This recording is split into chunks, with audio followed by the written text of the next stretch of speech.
ठीक है, जो पार्टनरशिप जो मैंने आपको शीट भेजी उससे कर लें। और एमसीक्यूज में दूसरी बात ये बताऊं, 2016 तक करें। 2016 से पुराने वाले नहीं करें, क्योंकि बहुत पुराने हो जाते हैं, कॉन्सेप्ट चेंज हो जाता है, कंपनी है, रेशियो है, बहुत चेंजेस आ गई हैं। तो 2016 ऑनवर्ड करने चाहिए। कॉस्टिंग के भले पुराने करने कोई मसला नहीं, कॉस्टिंग ये करना चाहें कर लें, लेकिन फाइनेंशियल अकाउंटिंग में 2016 से पहले के ना करें। ये मेरी रिक्वेस्ट होगी, हम हर टाइम नहीं, इतना हो जाया हो जाएगा। तो चले, मैं ओवर अंडर क्वेश्चन की दो तीन एमसीक्यू समझा रहा हूँ, ज्यादा नहीं, टाइम कम है, ज्यादा नहीं। तो इसमें एक फॉर्मूला आप लोग याद करें ना, ओवर अंडर क्वेश्चन के लिए एक फॉर्मूला याद कर लें। सबसे पहले हमें ओ आर निकालना पड़ता है। ओ आर का फॉर्मूला होता है budgeted overhead divided by budgeted base. ये लिखना पड़ेगा, बजटेड बेस यूनिट भी हो सकता है, बजटेड बेस जो है आपका वो भी हो सकता है, क्या बोलते हैं, ये ओ आर होता है, इसको प्यार से हम बोलते हैं O R, over absorption rate. इसको मल्टीप्लाई करते हैं हम एक्चुअल बेस के साथ। सर एक्चुअल बेस से क्या मुराद है, अगर आपका, आपने यहाँ लिया था लेबर आर्ट, तो यहाँ एक्चुअल लेबर आर आएगा, यहाँ बजटेड होगा। अगर आपने यहाँ लिया मशीन आर्ट, तो यहाँ एक्चुअल मशीन आर्ट आएगा। इज इक्वल टू, जो भी आंसर आता है उसको हम बोलते हैं एब्जॉर्ब ओवरहेड। अब इसमें से हम क्या कर देते हैं, जो एक्चुअल ओवरहेड होते हैं वो माइनस कर देते हैं। माइनस करके जो आंसर हमारे पास आता है, अगर आंसर हमारे पास प्लस में आ रहा है तो ये ओवर होगा, हमने ओवरहेड ज्यादा एब्जॉर्ब किए हैं। आंसर अगर हमारे पास माइनस में आ रहा है तो ये अंडर होगा। अब इसमें सवाल किस तरीके से आता है, एक तो बड़ा आसान सवाल होता है, वो आपको बोलेगा ओवर एंड अंडर बताओ, तो उसमें आपने ओ आर निकालना होगा। ओ आर जिंदगी में कभी आपको वो नहीं देगा, आपको हमेशा बजटेड ओवरहेड से बजटेड बेस को डिवाइड करना पड़ेगा, अब बस ओ आर आएगा। फिर जो यहाँ बेस यूज हुई थी मशीन, एक्चुअल भी हुई थी भी होगी। जो भी आपने यहाँ बेस यूज की थी ना, लाइक फॉर सपोज यहाँ मशीन आर था, तो एक्चुअल मशीन आर भी दिए होंगे। तो आप ओ आर को एक्चुअल मशीन आर से मल्टीप्लाई करेंगे, आप पास एब्जॉर्ब ओवरहेड आ जाएगा, रिकॉर्डेड ओवरहेड आ जाएगा। उसमें से एक्चुअल माइनस करेंगे तो आप पास ओवर अंडर आ जाएगा। एक तो आसान सवाल आता है ये वाला।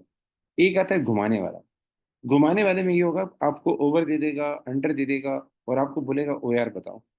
तो उसको कैसे करेंगे, अगर आपको ओवर ओवर ओवर एब्जॉर्प्शन दे दे कि भाई हमने, हमारे ओवर ओवर एब्जॉर्ब हो गए थे, एक्चुअल इतने थे, तो ये बताओ ओ यार कितना होगा, उसको कैसे करोगे। सिर्फ ये दो चीजें देगा। सर रिवर्स वर्किंग है। शाबाश शाबाश, हम रिवर्स वर्किंग करेंगे, ये ओवर हमारे पास प्लस में है, ये माइनस होता है, तो ये क्या हो जाएगा, प्लस हो जाएगा इसमें। तो हमारे पास ये वाले ओवरहेड आ जाएंगे, कौन से वाले, एब्जॉर्ब ओवरहेड आ जाएंगे। ये एक्चुअल बेस मल्टीप्लाई होती है, डिवाइड कर देंगे, ओ यार आ जाएगा। और कई बार ऐसा हुआ, इसने ये मुझसे से पूछा है ये, कि हम बताओ बजटेड लेबर आर कितने थे, बजटेड मशीन आर कितने थे। तो वही बात रिवर्स वर्किंग, वही बात रिवर्स वर्किंग। तो आ जाए इसके दो तीन एमसीक्यू कर लेते हैं। तो जब भी ओवर अंडर के सवाल हो तो ये इक्वेशन आपको याद होनी चाहिए, एमसीक्यूज की टेक्निक वो आपको होनी चाहिए। ठीक है, तो ये वाले आप याद कर लीजिएगा, ये टेक्निक याद कर लीजिएगा, ठीक है। अच्छा, अब इसमें सीन ये है, यहाँ से पूछा है ओवर अंडर क्वेश्चन बताओ। सबसे पहले हम देखेंगे हमारा ओ आर कितना है, तो ओ आर के लिए आपके पास ये 2 लाख ओवरहेड है, और ये हमारे पास 40,000 मशीन आवर्स है। तो सिंपली आपको पहले ओ आर फाइंड करना पड़ेगा, ओवर एब्जॉर्प्शन रेट फाइंड करना पड़ेगा। तो हम 2 लाख को, जो हमारे पास ओवरहेड है, उसको डिवाइड कर देते हैं 40 से। क्या आंसर आएगा जल्दी बताना। 5 हो जाएगा, ऐसे ही है, मेरे ख्याल से $5 आ जाएगा, ऐसे ही है। 2 लाख को 40 से डिवाइड कर दें, ठीक है, 5 आ जाएगा। अब आगे कैसे काम करना है, अब हमारे पास ओ आर आ गया, $5 आ गया वो। अब $5 को किससे मल्टीप्लाई करना है, ये मशीन आर बजटेड थे, क्या थे, बजटेड थे। जब हम मल्टीप्लाई करने पे आते हैं, जब हम एब्जॉर्ब करने पे आते हैं, तो फिर हम एक्चुअल मशीन आर लेते हैं। एक्चुअल मशीन आर कहाँ है, एक्चुअल मशीन आर ये 60,000, तो उसको मल्टीप्लाई कर देंगे 60,000 से। ठीक है, तो हमारे पास ओवरहेड एब्जॉर्ब आ जाएंगे। इसमें से हम क्या करेंगे, माइनस करेंगे एक्चुअल ओवरहेड। वो कितने हैं, वो हैं 2,40,000। तो आपके पास फाइनल आंसर आ जाएगा। 5 को मल्टीप्लाई करेंगे 60,000 से, आते तो ये 3 लाख हो जाएगा, ऐसे ही है। 3 लाख में से 2,40,000 माइनस करेंगे, तो फाइनल आंसर जो होगा वो 60,000 आएगा। और 60,000 अगर प्लस में आ रहा है, तो ये हमारे पास क्या कहलाएगा, ओवर एब्जॉर्ब कहलाएगा। तो is there answer of 60,000 plus, yes sir ये। यहाँ तक मेरी बात क्लियर है, ताकि मैं आगे जाऊँ, क्योंकि टाइम शॉर्ट है, मैं जरा थोड़ा सा मुश्किल मुश्किल भी ट्राई करवा दूँ। आवाज आ रही है मेरी आपको, बिल्कुल खामोशी छा गई है भाई, क्या हो रहा है। जी सर आ रही है। सो मैं आपको एक सवाल देता हूँ, फिर उसके बाद आगे चलते हैं। छोटा सा एक सवाल है, कैलकुलेटर है आप लोगों के पास, ताकि फिर मैं छोड़ दूं, नहीं करवाऊं।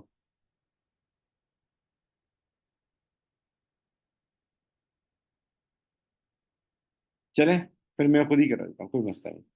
अब देखें, ये सवाल थोड़ा मुश्किल है। जिससे मैंने बताया ना कि एक रिवर्स वर्किंग होती है, अब ये सवाल रिवर्स वर्किंग वाला है, ये वाला, ये रिवर्स वर्किंग वाला है।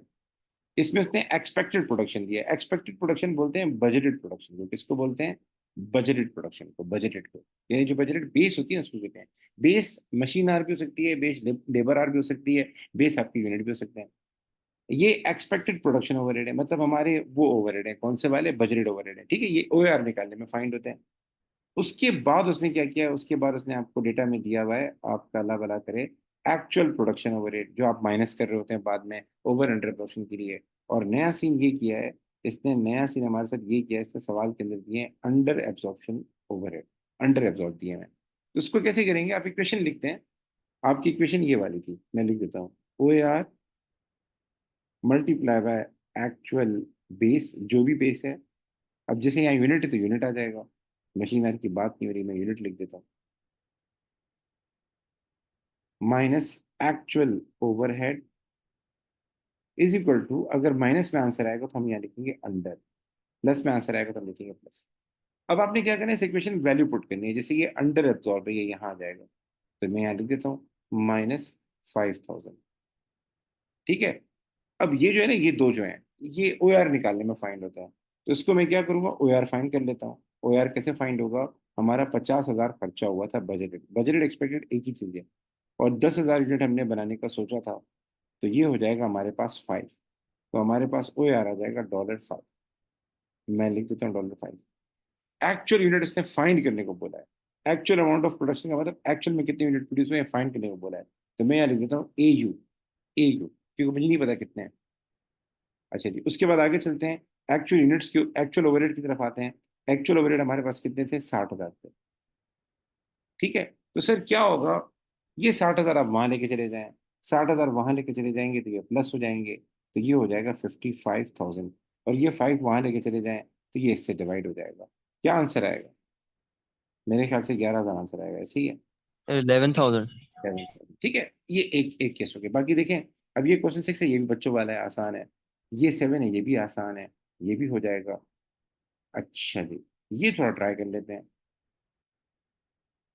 A company uses direct labor hour to calculate the overhead absorption rate, which result in over absorption. Over absorption क्यों होती है, इसके पीछे रीजन सोच लें।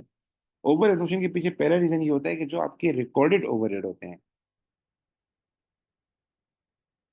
रिकॉर्डेड कहते हैं या बजटेड कहते हैं, क्योंकि सबसे पहले हम ओवरहेड को रिकॉर्ड करते हैं, फिर बाद में माइनस करते हैं एक्चुअल में से। तो आप रिकॉर्डेड ओवरहेड कह लें या बजटेड ओवरहेड कह लें, ये ज्यादा होते हैं एक्चुअल से। ओवर एब्जॉर्प्शन का मतलब एक्चुअल कम है, एक्चुअल जो हमारा खर्चा है वो कम है, एक्चुअल जो हमारा खर्चा है वो कम है। दूसरा, दूसरा रीजन, एक रीजन तो उसका ये होता है ओवर एब्जॉर्प्शन का, जब खर्चों की बात होगी तो आप बोलेंगे कि हमारा जो एक्चुअल खर्चा है वो कम है, और हमारा बजटेड खर्चा, रिकॉर्डेड खर्चा कैसा आता है। फिर जब हम ओ आर निकालते, जब हम खर्चों को रिकॉर्ड करते हैं ना, ये हम रिकॉर्ड करते हैं, ओ आर इंटू, ये हम रिकॉर्ड कर रहे हैं। ठीक है। फिर उसको माइनस करते हैं, आखिर में आपका आंसर आता है। तो एक तो रीजन ये होता है, ये जो एक्चुअल ओवरहेड है ये कम होंगे, इसीलिए प्लस में आंसर आता है। दूसरा रीजन ये यूनिट्स, अगर ये यूनिट्स आप बढ़ा दें तो भी ओवर एब्जॉर्प्शन होती है, ये यूनिट्स आप कम कर दें तो आपकी अंडर एब्जॉर्प्शन होगी। तो दूसरा हमारे पास है यूनिट्स का, कि हमारे पास जो एक्चुअल यूनिट है, कौन से एक्चुअल यूनिट्स, एक्चुअल बेस, ये ज्यादा, इसकी ये उसका उलट हो जाएगा, एक्चुअल ओवरहेड का उलट हो जाएगा। वैसे एक्चुअल ओवरहेड हमारे पास कम होते हैं ओवर एब्जॉर्प्शन में, लेकिन ओवर एब्जॉर्प्शन में जो यूनिट्स हैं, क्योंकि इनकी बेसिस पे रिकॉर्डिंग होती है, इनकी बेसिस पे चीजों को रिकॉर्ड किया जाता है, जितने ज्यादा एक्चुअल यूनिट होंगे उतना ज्यादा खर्चा रिकॉर्ड होगा। तो एक्चुअल यूनिट ज्यादा होते हैं किससे? आपके बजटेड यूनिट से, जिसकी वजह से क्या नाम है, हमारे पास ओवर एब्जॉर्प्शन होती है। अब इन दो रीजन को सामने रखकर आप बताएं, आपको क्या लगता है इसका answer?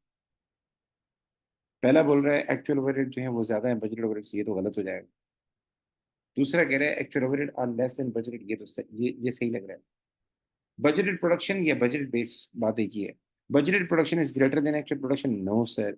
Budgeted production is less than actual production, ये बात सही है, क्योंकि हम बोले एक्चुअल प्रोडक्शन ज्यादा हो, एक्चुअल बेस ज्यादा हो, एक्चुअल यूनिट ज्यादा हो। तो ये फोर्थ, 2 और 4 होगा इसका आंसर। यहां तक बातें क्लियर है?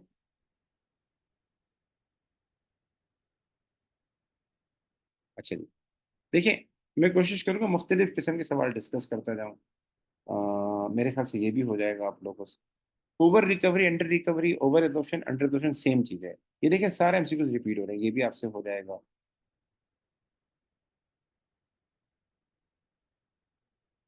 अब ये देखें, इसने घुमाने की कोशिश की है, इसमें इसने घुमाने की कोशिश की।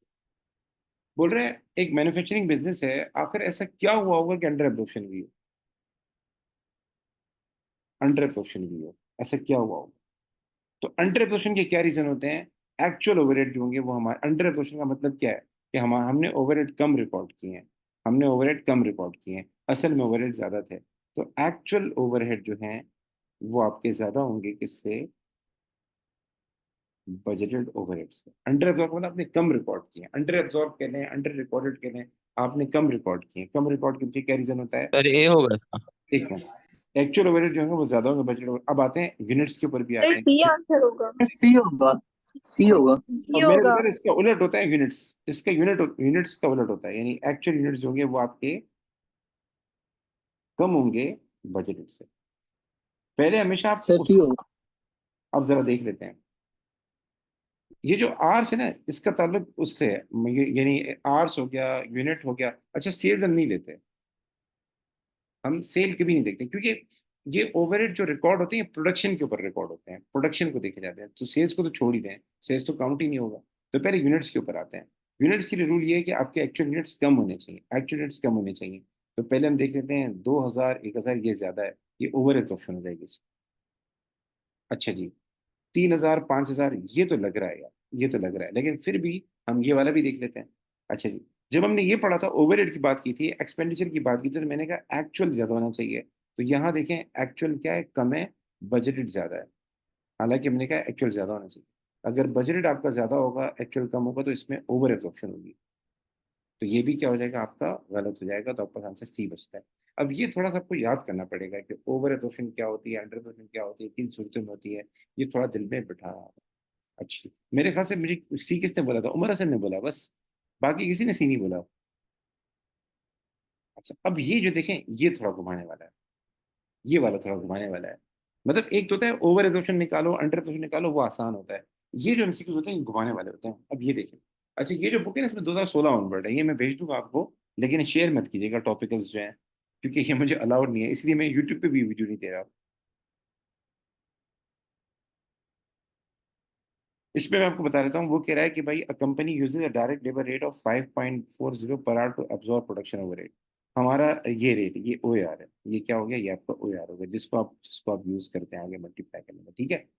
Each unit of produce manufacture require 4 direct labour our. जब भी हम एक यूनिट बनाते हैं, एक यूनिट पे हमारे 4 डायरेक्ट लेबर आवर लगते हैं, ठीक है।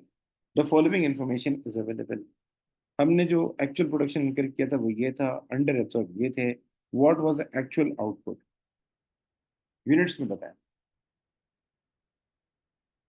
अब इसके लिए ओआर भी आपको यूनिट्स में लेना पड़ेगा, क्योंकि अगर आपकी बेस यूनिट्स में है तो ओआर भी यूनिट्स में आएगा। तो इसको आपने यूनिट्स में कन्वर्ट करना पड़ेगा। ये लेबर आर में ना, इसको कन्वर्ट करें।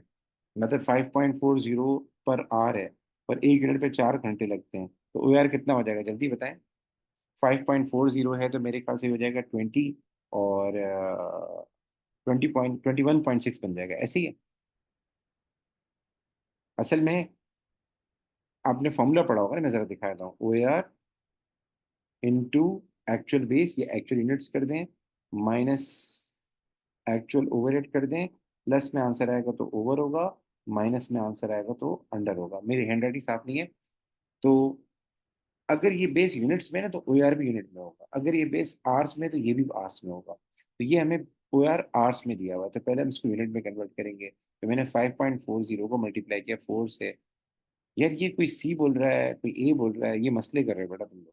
5.40 को 4 से मल्टीप्लाई करो, मैं बगैर कैलकुलेटर के कर रहा हूँ, 21.60 हो जाएगा। चले, ये हो जाएगा 21.60। यूनिट्स उसने फाइंड करने को बोला है, इसको मैं ऐसे ही रख देता हूँ। एक्चुअल ओवरहेड कितने हैं वो उसने बोले हैं? 5,18,400 इज इक्वल टू। सर ये 4 कहाँ से आया? 4.2 जो आपने लिखा है या 42 जो लिखा है आपने? असल में उसने सवाल में बोला हुआ है कि हमारा जो ओ है ना वो 5.40 पर आ रहा है। ये ओ है जी लेबर है, ठीक है। फिर बोला है 1 मिनट जो वो 4 घंटे लेता है लेबर के। अब हमारे पास सीन ये होता है कि जब हम ओ को मल्टीप्लाई करते हैं ना बेस से, अगर ओ लेबर आवर वाला होगा तो बेस भी लेबर आवर वाली होगी। यहाँ इसने आपसे बेस मालूम करने के लिए बोला है, और बेस इसमें किस में दे दी है, यूनिट्स में दे दी है। तो ये जो ओ है इसको यूनिट्स में कन्वर्ट करना। तो मैंने क्या किया, 5.40 को मल्टीप्लाई किया 4 से, तो मेरे पास 21.60 आ गया। ये यूनिट के हिसाब से आ गया। ये घंटे के हिसाब से हमारा 5.40 खर्चा आता है, और 1 मिनट में 4 घंटे लगते हैं। तो 1 मिनट पे जो हमारा एवरेज खर्चा आता है वो आता है 21.60। ओ यार क्या होता है, एवरेज होता है। तो ये 21.60 मैंने यहाँ यूज किया, यूनिट्स हमें नहीं पता थे, माइनस के एक्चुअल ओवर रेट को, और लिखा मैंने अंडर एब्सॉर्ब, मेरे पास फाइनल आंसर आ जाएगा। अब यार कोई बी बोल रहा है, कोई ए बोल रहा है, कोई सी बोल रहा है, ये क्या सीन है भाई? आंसर क्या आ रहा है भाई? ये सर माइनस, सी आएगा मेरा। ये माइनस हो सर रहा ये है, फाइनल आंसर। ये आगे जाके प्लस होगा भाई। ये -32,400 है, ये 51,000 जाके वहां प्लस होगा, और ये 21.60 से डिवाइड होगा। सही मैथ्स यूज करें, क्या कर रहे हैं?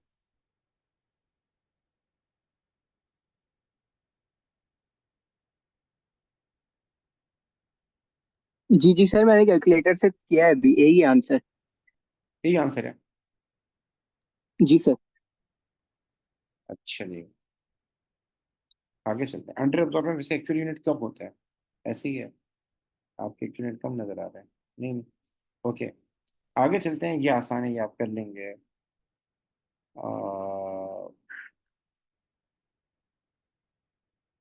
ये थोड़ा टिपिकल लग रहा है, इसमें से घुमाने की कोशिश की है। इसका बताएं। वैसे ये आसान है, इतना मुश्किल तो नहीं है, लेकिन इसमें इसने तीन तीन चीजें दे दी हैं। इसे मेन मसला ओ आर का ही है। मुझे खाली ये बता दें, ओ आर जब फाइंड करेंगे तो बेस क्या लोगे, बस ये बताओ खाली, फिर सवाल सारा आसान हो जाएगा। लेबर आर लेंगे सर। हाँ लेबर आ, फिर आगे फिर एक्चुअल लेबर आ लेना, ठीक है ना। आगे फिर जब मल्टीप्लाई करोगे एक्चुअल लेबर आ लेना, ठीक है। मतलब ये इसने डिस्ट्रैक्टर दे दिया, बच्चों को तंग करने के लिए दे दिया। ठीक है, आगे चलते हैं। ये जो है, ये भी आसान लग रहा है, ये भी आसान है।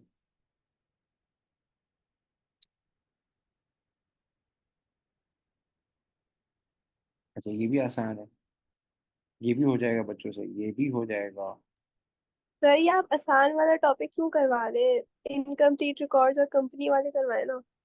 बेटा मुझे, मैंने शीट नहीं बनाई थी, मुझे आप बोलेंगे मैं टॉपिक कराऊंगा, मुझे बोल दें सर कौन से टॉपिक पेपर में नहीं आया, ताकि वो कराऊं। इनकम्प्लीट रिकॉर्ड तो पेपर में आ चुका है भाई। पार्टनरशिप नहीं आया ना, पार्टनरशिप करवाना चाहिए। कंपनी नहीं आया, कंपनी कराना चाहिए। रेशो कराना चाहिए मुझे। सर एफओ तो फीफो भी। फिर जो पेपर में आ गया वो नहीं आएगा दोबारा? नहीं नहीं, वो आएगा, क्यों नहीं आएगा? एग्जामिनर हमसे पूछ के पेपर थोड़ी बनाता है। चले ये छोड़ देंगे तो हो जाएगा। आ जाए रिकन्सिलेशन पे, आ जाए, छोड़ दो। ये तो हो गया।